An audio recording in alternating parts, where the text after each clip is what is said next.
Assalamualaikum warahmatullahi wabarakatuh. Kembali lagi bersama dengan saya Ustaz Muhammad dalam A to Z Akhlak. Alhamdulillah, kita dah banyak episod yang telah kita siarkan untuk tatapan kepada penonton kita, anak-anak daripada jenis aulad, ibu bapa dan juga guru-guru sekalian. Hari ini kita akan temui lagi satu topik baru, iaitu dengan alfabet O. O. O stand for what? Oh, nanti dulu. Saya ada special guest for today. So, kita ada Teacher Farah. Okey, Teacher Farah Hanisa adalah merupakan Head of School untuk Genius Aulad. Dia adalah merupakan ketua kami di sini dan bertanggungjawab untuk memastikan pengoperasian, pendidikan, pengurusan Genius Aulad berjalan dengan lancar. Apa khabar Teacher Farah? Alhamdulillah Ustaz. Masya-Allah. Ramadan Karim. Ramadan Karim. Thank you Ustaz for having me. Okay. So Teacher Farah, so we have one topic today is about O.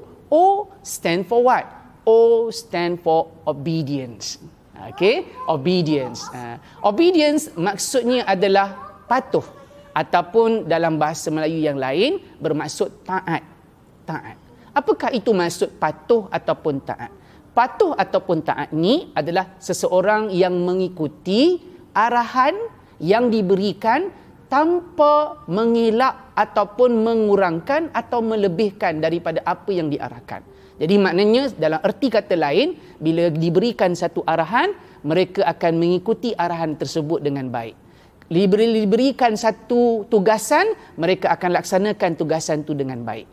Jika diberikan kepada mereka tanggungjawab, mereka akan melaksanakan tanggungjawab itu dengan baik. Jadi itu bermaksud patuh dan juga taat kepada apa yang diperintahkan.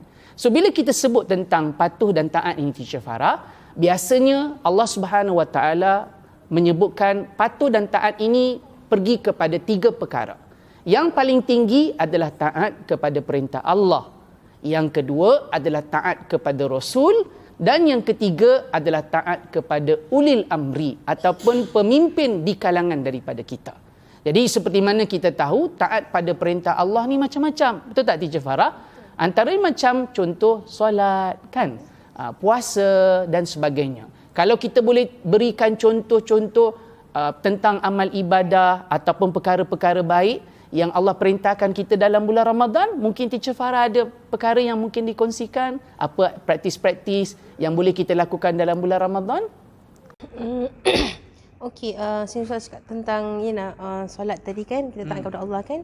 I think one of the things yang kita praktiskan dekat jenis solat dekat office ni, kita ada kita semua berlainan umur kan. So we have some seniors among us. Okay. So biasanya lah seniors ni lah yang selalu ingatkan kita untuk solat. Doesn't mean that you are a leader, you are the boss, you have to, you have the right towards everything. Ada kadang-kadang tu kita pun perlu ditegur. Betul.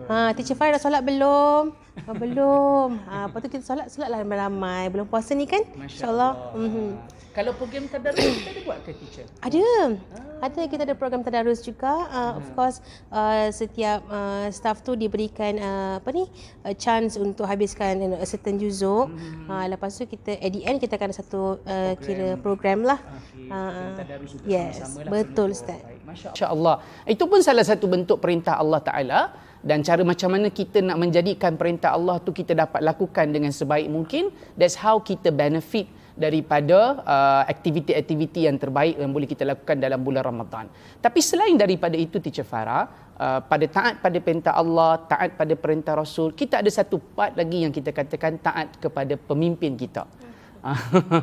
Yang memandangkan Teacher Farah adalah merupakan pemimpin kami di sini, Head of School untuk Genius Aulad, pastinya kita akan dengar dan kita akan lihat anak-anak buah kita dengan pelbagai cara, sikap dan sebagainya.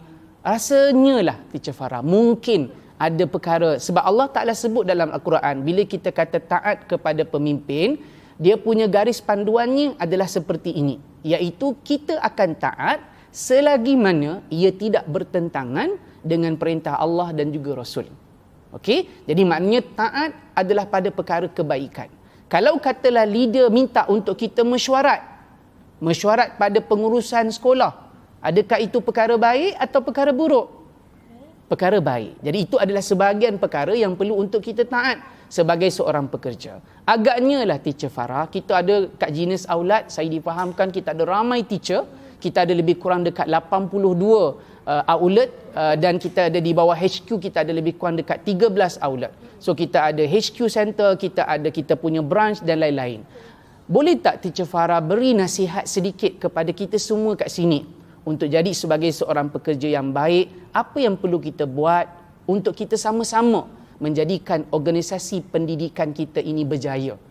Kan, saya yakin Teacher Farah sebagai seorang ketua mungkin ada amanat-amanat yang disampaikan untuk anak-anak buah yang mungkin boleh kita ambil take sedikit baik kepada anak Genius Aulad ataupun family kita yang besar ini.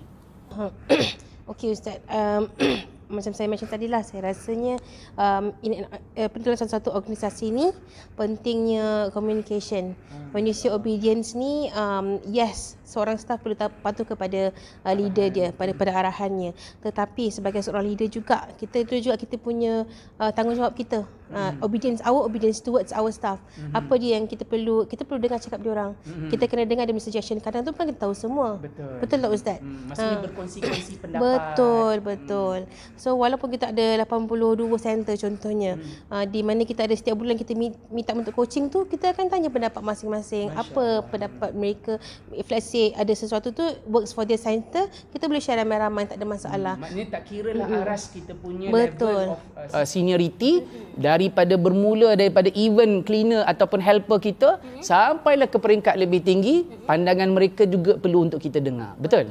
Masya Allah. Okey. Jadi saya rasa itu merupakan nasihat yang baik untuk kita semua ambil pelajaran, untuk kita menjadi orang yang obedience kepada Allah, kepada Rasul dan juga kepada pemimpin kita. Maka perlu untuk kita dengar dan perlu untuk kita sama-sama faham dan kita bertindak seperti mana yang diarahkan dan kita jayakan sebaik mungkin, seikhlas hati kita yang baik.